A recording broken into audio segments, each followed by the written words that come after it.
পবিত্র কোরআনের অবমাননা করার কারণে সেদিন বুকের তাজা রক্ত ঢেলে দিয়েছিল এই অঞ্চলেরই কৃতি সন্তান। এখানে দিনমজুর সাধারণ আপামর জনতা সেদিন এই মিছিলে অংশগ্রহণ করে কোরআনের পক্ষে 1985 সালেই তারা রায় দিয়েছিল। চাঁপাই নবাবগঞ্জের এই মাটি, যে মাটিতে শহীদ আব্দুল মতিন, শহীদ শীষ মোহাম্মদের রক্ত ঝরেছে, সে মাটি ইসলামী আন্দোলনের জন্য দুর্জয় ঘাঁটিতে পরিণত হয়েছে।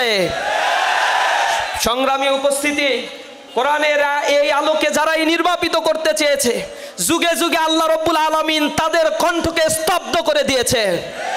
আল্লাহ রব্বুল আলামিন কোরআন শরীফের ভিতরে বলছেন, ইউরিদুনা লিউতফিউ নূরাল্লাহি বিআফওয়াহিহিম ওয়াল্লাহু মুতিম্মু নূরিহি ওয়ালাউ কারিহাল কাফিরুন। তারা যুগে যুগে কোরআনের এই আলোকে মুখের ফুৎকার দিয়ে নিভিয়ে দিতে চেয়েছে। তারা মনে করেছে কোরআনের এই বাণী তুচ্ছ তাচ্ছিল্য করে, তাকে অপদস্থ করে দুনিয়ার এই বুক থেকে চিরতরে নির্বাপিত করে দিতে পারবে। কিন্তু আমার মহান রব ঘোষণা দিয়ে বলছেন, আজ থেকে 1500 বছর আগে আল্লাহু মুতিম্মু নূরিহি, তিনি তার এই প্রজ্বলিত অগ্নি শিখাকে কিয়ামত পর্যন্ত বাঁচিয়ে রাখবেন। এটা কাফেরদের জন্য যতই মর্মপীড়ার কারণ হোক না কেন, তারা মর্মপীড়া করতে করতে শেষ হয়ে যাবে, কিন্তু কোরআনের একটি আয়াতকেও তারা বাজেয়াপ্ত করতে পারবে না। কোরআনের অনবদ্য মুজিজা হচ্ছে আল্লাহ রব্বুল আলামিন সারা পৃথিবীতে কোটি কোটি মানুষের অন্তরে জের জবর পেশ সহ এ কোরআনের শুরু থেকে শেষ পর্যন্ত মুখস্থ এবং আত্মস্থ কণ্ঠস্থ করে রেখেছে। আল্লাহ রব্বুল আলামিন বলেছেন, ইন্না নাহনু নাযালনা যিকরা ওয়া ইন্না লাহু লাহাফিজুন। আমি এই জিকিরকে নাজিল করেছি, যেটা তোমরা প্রতিনিয়ত পড়ে থাকো।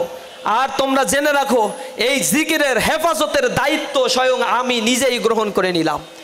সুতরাং কলকাতার হাইকোর্টে পদ্মমল চোপড়া আর শীতল সিং নামে যে নাস্তিক, যারা যুগে যুগে ইসলামের বিপক্ষে কথা বলেছে, নাস্তিকদের চরিত্র হচ্ছে এরা বলে আমরা ধর্ম নিরপেক্ষ, কিন্তু ধর্ম নিরপেক্ষতাটাও যে একটা পক্ষ, এই গাধারা এটা বুঝে না।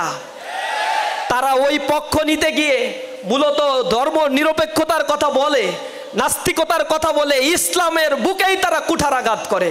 প্রিয় উপস্থিতি, এই কোরআনকে বাজেয়াপ্ত করতে যায় তারা যখন হাইকোর্টে রিট পিটিশন দায়ের করেছিল, এটার শুনানি করে 3 সপ্তাহের মধ্যে তারা একটি এফিডেভিট জমা দেওয়ার জন্য রাজ্য সরকারকে নির্দেশ প্রদান করেছিল। সাথে সাথে সারা পৃথিবীতে আন্দোলনের ঝড় তৈরি হয়। ঢাকায় দীর্ঘ 1 মাস ব্যাপী যে আন্দোলন করা হয়েছিল, তৎকালীন স্বৈর শাসক এরশাদ, যা পরবর্তীতে এই ফ্যাসিবাদের একমাত্র দোসর হিসেবে দীর্ঘ সময় ধরে তাদের তল্পি বাহক হিসেবে কাজ করেছে, এই স্বৈর শাসক কোরআনের পক্ষে একটি স্লোগানকেও তারা সহ্য করতে পারে নাই। এই ঢাকা থেকে শুরু করে সারা দেশের মিছিল, মিটিং, সভা সমাবেশগুলোতে তারা লাঠিচার্জ করেছিল। এই চাঁপাইনবাবগঞ্জে যখন তারা এই লাঠিচার্জ করার প্রতিবাদে মিছিল করেছিল 11ই মে, তখন তারা সেখানে গুলিবর্ষণ করেছিল। সেখানে তাজা রক্ত ঢেলে দিয়ে 8 জন ভাই শাহাদাত বরণ করেছিল। আল্লাহ রব্বুল আলামিন তাদের রক্তের বিনিময়ে এই চাঁপাইনবাবগঞ্জের মাটিকে দিনে দিনে আল্লাহ রব্বুল আলামিন ইসলামের জন্য কবুল করছেন, আলহামদুলিল্লাহ। আগামী দিনে আপনারা রায় দিয়ে বুঝিয়ে দিবেন, এই বাংলাদেশ কোনো ধর্ম নিরপেক্ষতাবাদীদের বাংলাদেশ নয়। শত বছরের ইতিহাস সাক্ষী, 1000 বছরের ইতিহাস সাক্ষী, এই অঞ্চলে মুসলমানেরা যখন এসেছে মানবিক মৌলিক মূল্যবোধ এখানে প্রতিষ্ঠা করেছে। এই বাংলাদেশে, এই বঙ্গপ্রদেশের সর্বপ্রথম বাংলা ভাষার সাক্ষী, বাংলাকে বাংলার মর্যাদা দেয়া, বঙ্গপ্রদেশকে বাংলাদেশের স্বাধীন মর্যাদা দেওয়ার ক্ষেত্রে স্বাধীন সুলতানি আমল সবচেয়ে গুরুত্বপূর্ণ ভূমিকা পালন করেছে। এখানে 550 বছর মুসলমানরা শাসন করেছে। 30% মুসলমান, 70% হিন্দু অধ্যুষিত এই ভূখণ্ডকে শাসন করে একবারের জন্য সেখানে কোনো ধরনের মেসাকার, কোনো ধরনের সাম্প্রদায়িক দাঙ্গার ঘটনা এখানে ঘটে নাই। কোরআনের এই আলো, যে আলোকে তারা নিভিয়ে দিতে চেয়েছে, এই উপমহাদেশ সাক্ষী দিয়েছে, তাদেরকেই যুগে যুগে স্তব্ধ করে দেওয়া হয়েছে। জামাত ইসলামী, ইসলামী ছাত্র শিবিরকে এই 2024 সালে তারা নিষিদ্ধ ঘোষণা করেছিল। ভেবেছিল এইভাবে তাদেরকে দমন নিপীড়ন করে, হামলা মামলা দিয়ে গুলি করে, হত্যা করে, গুম করে, দেশান্তরিত করে, তাদের ব্যবসা প্রতিষ্ঠান গুড়িয়ে দিয়ে তাদেরকে সম্ভবত আমরা ধ্বংস করে দিতে পেরেছি। কিন্তু যখন দেখছে বাংলাদেশের যৌক্তিক কোনো আন্দোলন যখন হয়, তখনই ইসলামী ছাত্র শিবিরের ভাইয়েরা বুকের তাজা রক্ত ঢেলে দিয়ে রাজপথে দাঁড়িয়ে যায়। তখন তাদের মাথায় ঢুকছে যে এদেরকে নিষিদ্ধ করা ছাড়া দ্বিতীয় কোনো আর রাস্তা খোলা নাই। তারা ভালোভাবে বুঝতে পেরেছিল ইসলামী আন্দোলনকে, ইসলামকে জুলুম নির্যাতন যত করা হয়, সেখান থেকে নতুন সবুজ ঘাসের আরো দ্বিগুণ গতিতে জন্ম লাভ করে। এটা আওয়ামী লীগ ভুল বুঝেছে। যুগে যুগে জালেম শাহীরাই এই জিনিসগুলো বুঝতে তারা ভুল করেছিল, যার ফলশ্রুতিতে কোরআনকে নিয়ে সাম্প্রদায়িকের কথা তারা বলেছে, কোরআনকে নিয়ে উস্কানিমূলক কথা বলেছে, এই বাংলাদেশে আলেম ওলামাদেরকে জেলে ভরেছে, তারা অপমানিত করেছে। হজের ময়দানগুলোতে, মাহফিলের ময়দানগুলোতে আলেম ওলামাদেরকে অপদস্থ করা হয়েছে, মাদ্রাসা শিক্ষা ব্যবস্থাকে ধ্বংস করে দেওয়া হয়েছে, যুব শ্রেণীকে দাঁতকাসক্ত করে নষ্ট করে দেওয়া হয়েছে। এই সমাজ যেন কোরআনের আলোকে আলোকিত হতে না পারে, তাই প্রতিটি এলাকায় এলাকায় তারা মাদকের অভয়ারণ্যে পরিণত করেছে। অথচ কোরআনের ব্যাপারে নাকি বলা হয় কোরআন হচ্ছে সবচেয়ে বিশৃঙ্খলা সৃষ্টি করে, সাম্প্রদায়িক উস্কানি দেয়। পৃথিবীর ইতিহাস সাক্ষী, রাসূল করিম সাল্লাল্লাহু আলাইহি ওয়াসাল্লাম দীর্ঘ 10 বছর মাদানী জিন্দেগিতে 82টা যুদ্ধে তিনি প্রত্যক্ষ এবং পরোক্ষভাবে অংশগ্রহণ করেছেন। এই 82টা যুদ্ধে অংশগ্রহণ করে মুসলমান, কাফের এবং মুশরিকদের মধ্যে শাহাদাত এবং মৃত্যুর মাত্র 1171টি ঘটনা ঘটেছে। 1171 জনের মৃত্যুর মধ্য দিয়ে, শাহাদাতের মধ্য দিয়ে রাসূল করিম সাল্লাল্লাহু আলাইহি সাল্লাম একটি ইসলামী সাম্রাজ্যের গোড়াপত্তন করেছিলেন এই পৃথিবীতে। রক্তপাতহীন বিজয় করেছিল মুসলমানরা, মক্কা বিজয়।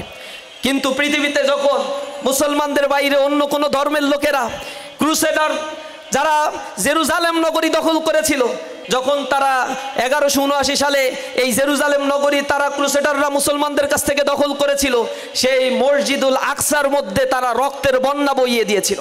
মাত্র 100 বছরের ব্যবধানে যখন সালাউদ্দিন আইয়ুবীর নেতৃত্বে সেই মসজিদুল আকসা আবার মুসলমানরা পুনরুদ্ধার করেছিল, তখন সকল মানুষকে, অন্য ধর্মাবলম্বী যারাই ছিল সেখানে, তাদের সবাইকে সাধারণ ক্ষমা ঘোষণা করা হয়েছিল। পৃথিবীর ইতিহাসে তাতাররা যখন এই উপমহাদেশে আক্রমণ করেছিল, হাজার হাজার লক্ষ লক্ষ মানুষের রক্তে এই উপমহাদেশে, বাগদাদ নগরী, এই ভারতবর্ষ তারা রক্তে রঞ্জিত করেছিল। কিন্তু মুসলমানরা যখন আবার তাতারদের পরাজিত করে এই ভূখণ্ডে ইসলামের পতাকা উড্ডীন করেছিল, সেখানে মুসলমানরা রক্তপাতহীন বিজয়ের দিকে, এক অনাবিল শান্তির দিকে মানুষদেরকে তারা আহ্বান জানিয়েছিল। ইসলাম কোনো সাম্প্রদায়িক উস্কানির ধর্ম নয়। ইসলামকে বলা হয় এটা একটা শান্তির ধর্ম। ইসলাম এসেছেই লিতুখরিজান নাসা মিনাজ যুলুমাতি ইলান নূর। আল্লাহ রাব্বুল আলামিন রাসূলকে এই দায়িত্বই দিয়েছিলেন, লিতুখরিজান নাসা মিনাজ যুলুমাতি ইলান নূর, মানুষকে যাতে অন্ধকার থেকে আলোকে নিয়ে আসতে পারে। কোরআন সবসময় মানুষকে হেদায়েতের পথে নিয়ে এসেছে। রক্তপাতের থেকে মুসলমান সবসময় ঘৃণা ভরে সেগুলোকে প্রত্যাখ্যান করেছে। সুতরাং কোরআনের আয়াত সাম্প্রদায়িক উস্কানিমূলক কথা বলে যারা এই রিট পিটিশন দায়ের করেছিল, তারা এটা রিভিউ করে 13ই মে 1985 সালে এটাকে আবার বাতিল করতে বাধ্য হয়েছে। এই রায়কে, এই তৎপরতাকে তারা খারিজ করে দিয়েছিল। কোরআনের পূর্ণাঙ্গ ভাষা, পূর্ণাঙ্গ আয়াত, এটা কিয়ামত পর্যন্ত একটা ডায়নামিক একটা ধর্মগ্রন্থ। এটা অতীতের জন্য যেমন প্রযোজ্য ছিল, বর্তমানের জন্য প্রযোজ্য, এবং আলট্রা মডার্ন যুগ যতই আসুক না কেন, কিয়ামত পর্যন্ত কোরআনের প্রতিটি আয়াত মানুষের জন্য এক একটা শিক্ষার বাহক হিসেবে থাকবে।